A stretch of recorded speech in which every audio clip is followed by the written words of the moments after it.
శ్రీకాకుళం జిల్లా ఇచ్చాపురం మున్సిపాలిటీ సంతపేట వద్ద pan shop short circuit వల్ల పూర్తిగా దగ్ధమైంది. సమాచారం అందుకున్న ఫైర్ సిబ్బంది హుటాహుటిన ఘటనాస్థలికి చేరుకుని మంటలు అదుపు చేశారు. ఈ ప్రమాదంలో సుమారుగా 2 లక్షల మేర ఆస్తి నష్టం జరుగుతుందని ఫైర్ సిబ్బంది అంచనా వేస్తున్నారు.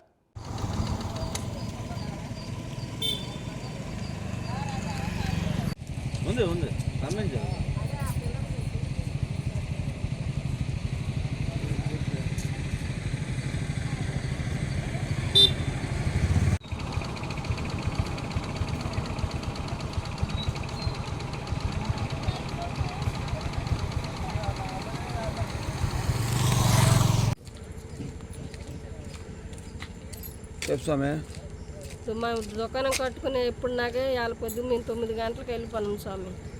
వెళ్ళిపోయిన తర్వాత రాత్రి ఇలాగ కాలిపోయింది. మేము పడుకొని ఉన్నాము. ఎవరో బయట వచ్చి మాకు ఇలాగ చెప్పారు, కాలిపోయింది, బడ్డీ కాలిపోతుంది రాండి అంటే అందరూ వచ్చి సాయం చేసి తడిపోయాను స్వామి. అదే మాకు బతుకు తీరవా, మాకు ఎవరు కూడా నేరు. మా ఆయన నేనే ఉన్నాను స్వామి.